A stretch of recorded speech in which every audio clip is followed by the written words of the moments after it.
Hola, bienvenidos a este análisis. Hoy vamos a meternos de lleno en una verdadera clase magistral. ¿Del siglo XIV? Sí, habéis oído bien. Vamos a hablar de estrategia, de gestión de riesgos y de esa fascinante y a veces desesperante terquedad humana frente al peligro.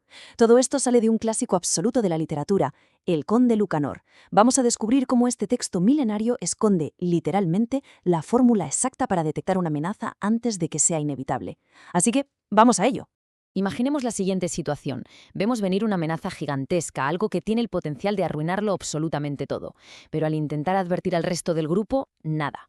La respuesta es la más absoluta y frustrante indiferencia. Nadie lo cree, nadie hace nada. Bueno, pues este es exactamente el dilema psicológico y estratégico central que vamos a desgranar hoy. Cómo hay que actuar cuando la negligencia de la mayoría choca de frente con nuestra precaución individual. Para entender esto bien, fijémonos en cómo arranca el conflicto. El conde Lucanor acude a su sabio consejero Patronio con la mosca detrás de la oreja. Sospecha que sus vecinos, que son nobles mucho más poderosos que él, están tramando una conspiración para hacerle daño mediante, lo que él llama malas artes. Y aquí lo fascinante es la contradicción interna del propio conde. El dilema entre la confianza y la precaución es de manual. Él afirma que no tiene miedo y dice que no se cree del todo los rumores, pero claro, su instinto le empuja a pedir consejo experto. En el fondo, sabe que necesita estar preparado. Nos muestra esa tensión tan clásica entre el orgullo herido y el verdadero liderazgo. Y justo aquí es donde el consejero Patronio brilla con luz propia. En lugar de darle una respuesta directa y aburrida, recurre a una fábula fascinante. Nos cuenta la historia de una golondrina que se queda observando a un hombre que está sembrando semillas de lino en el campo. A ver, un acto agrícola cotidiano, ¿verdad? Completamente inofensivo para cualquier ojo inexperto. Pero esta golondrina destaca por su agudo buen juicio. Ella se detiene a observar los indicios más sutiles. Esta escena ilustra de manera brillante lo que significa tener visión a largo plazo. La golondrina no ve simplemente unas semillitas cayendo en la tierra, ¡qué va! Ella completa una secuencia lógica impecable. Primero, observa la siembra del lino, luego deduce su crecimiento futuro y finalmente proyecta su uso final. Sabe que el hombre cosechará ese lino para fabricar redes y lazos mortales. Es decir, en su mente, un simple recurso agrícola actual ya se ha transformado en una herramienta de opresión futura. Esta capacidad mental de conectar causas presentes con consecuencias fatales es literalmente la verdadera esencia de la estrategia. De aquí sacamos un principio estratégico que es fundamental. Hay que atacar el mal de raíz. Patronio subraya algo absolutamente crucial, y es que cualquier problema, ya sea una conspiración o una amenaza, es facilísimo de arrancar cuando es solo una semilla. Pero ojo, si se le permite echar raíces y fortalecerse, se vuelve casi invencible. La golondrina, por supuesto, sabe esto a la perfección, y por eso intenta movilizar a las demás aves para destruir la siembra de inmediato, antes de que sea tarde. Pero claro, aquí surge la eterna dificultad de convencer a la colectividad. Al exponer su plan, la pobre golondrina será de bruces contra un muro de absoluta negligencia. Las otras aves ignoran por completo su propuesta, básicamente por una mezcla de falta de preocupación y una incapacidad total para entender un peligro que aún es invisible. Prefieren, literalmente, seguir picoteando tranquilamente por ahí. No ven redes, solo ven tierra removible. Y esta complacencia del grupo bloquea la única ventana de oportunidad fácil que tenían para salvarse. A pesar de este tremendo rechazo, la golondrina asume el verdadero rol de un líder o, viéndolo de otra forma, de un consejero incansable. Exactamente igual que el propio Patronio con el conde, la golondrina muestra una persistencia inquebrantable. El texto nos dice que insiste muchas veces, suplicando a sus compañeros que actúen, antes de acabar rindiéndose ante la monumental y francamente irritante terquedad de la bandada. Es la épica y solitaria lucha de la razón contra la apatía de las masas. Bueno, pues el tiempo avanza inevitablemente y el problema crece con él. El texto usa una palabra fantástica, describe cómo el lino encaña, es decir, crece y endurece su tallo. El peligro invisible de la semilla se materializa paso a paso justo frente a sus picos.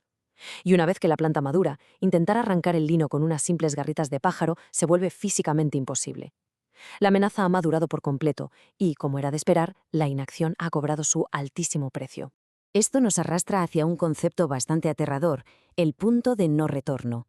Ese umbral temporal donde el daño ya no puede ser reparado, sin importar el pánico o el esfuerzo repentino que se emplee. Las aves, al ver por fin el lino alto y fuerte, comprenden de golpe la trampa que se cierne sobre ellas, pero se enfrentan a la inmensa inutilidad del arrepentimiento tardío. Sus dramáticos lamentos no van a cortar las redes y sus quejas, por muy ruidosas que sean, no evitan el mal que las acecha ya de forma inminente. Entonces, ¿qué hace nuestro estratega alado? Pues, ante la ceguera irremediable del grupo, la golondrina realiza un giro magistral. Toma la dificilísima decisión de priorizar su propia búsqueda de seguridad individual. Y este es un ejemplo brillante del inmenso valor del juicio individual por encima de la opinión del grupo. A ver, cuando la colectividad decide caminar alegremente hacia el abismo, la verdadera prudencia exige romper filas para poder sobrevivir. Y para lograr esa supervivencia, orquesta una alianza que a simple vista parece totalmente impensable. Se alía con el potencial enemigo. La golondrina acude directamente a los hombres, se pone bajo su protección y forja un pacto. Esto demuestra que entender cómo funcionan realmente las amenazas y saber quién tiene el poder nos permite diseñar una salida audaz. Esta increíble maniobra le garantiza tranquilidad y seguridad permanente, no solo para ella, sino para toda su especie. Aquí vemos una relación directa y contundente entre el conocimiento y la libertad. El beneficio de esta convivencia pacífica es clarísimo para las golondrinas, que desde entonces, según la fábula, viven seguras, construyendo sus nidos en las casas de los humanos, sin sufrir ningún daño. En dramático contraste queda patente la vulnerabilidad de los descuidados. Las otras aves, aquellas que ignoraron la semilla al principio, terminan siendo víctimas constantes, cazadas y acosadas diariamente con esas mismísimas redes y lazos que se negaron a destruir. Con todo esto, el texto nos regala su definición central sobre la verdadera prudencia. Fijémonos, el sabio no es aquel que reacciona cuando ya tiene la red cayendo sobre su cabeza. Eso es simple instinto de supervivencia frente a la negligencia previa. La verdadera sabiduría consiste en descubrir el peligro por un simple indicio, por una inofensiva semilla en la tierra, muchísimo antes de que la amenaza tome una forma física y real. Dejando ya atrás la fábula, Patronio aterriza el mensaje directamente en la realidad de su señor. La urgencia de la acción aquí es absoluta. Le pide al conde que, por favor, esté precavido y tome precauciones antes de que sea demasiado tarde. Le recuerda que la seguridad de cualquier gobernante, o en realidad de cualquier persona, depende por completo de su capacidad para anticiparse a los movimientos de sus adversarios basándose únicamente en señales tempranas. Lo fascinante de la estructura de todo este relato es que nos muestra un marco de aprendizaje verdaderamente constante. El conde escucha atentamente, procesa toda esta experiencia narrada y, lo más importante de todo, ejecuta el consejo. El texto nos confirma que el conde actuó de acuerdo con la enseñanza de Patronio y obtuvo resultados sumamente favorables, logrando neutralizar la conspiración de sus vecinos. Queda claro que el éxito viene de la aplicación práctica de esta sabiduría. Al final de la historia, el propio autor, don Juan Manuel, entra en escena. Él decide incluir este cuento en su libro al reconocer de inmediato su inmenso valor pedagógico. Y esto nos subraya una idea preciosa, la función de la literatura como un registro atemporal de sabiduría. Es como un manual de estrategia política y supervivencia que ha viajado a través de los siglos para enseñarnos hoy en día a leer las amenazas. Y para asegurar que esta lección sea imposible de olvidar, el autor nos deja una brillante síntesis moral en verso que dice así: los males al comienzo debemos arrancar, porque una vez crecidos, ¿quién los atajará? Es la advertencia definitiva sobre la inevitabilidad de los males una vez que han tomado fuerza. Todo este análisis nos deja con una reflexión final y muy provocadora que es vital llevarnos hoy. ¿Qué semilla de lino estamos ignorando en el presente, asumiendo que es inofensiva, justo antes de que se transforme en una trampa de la que no podremos escapar?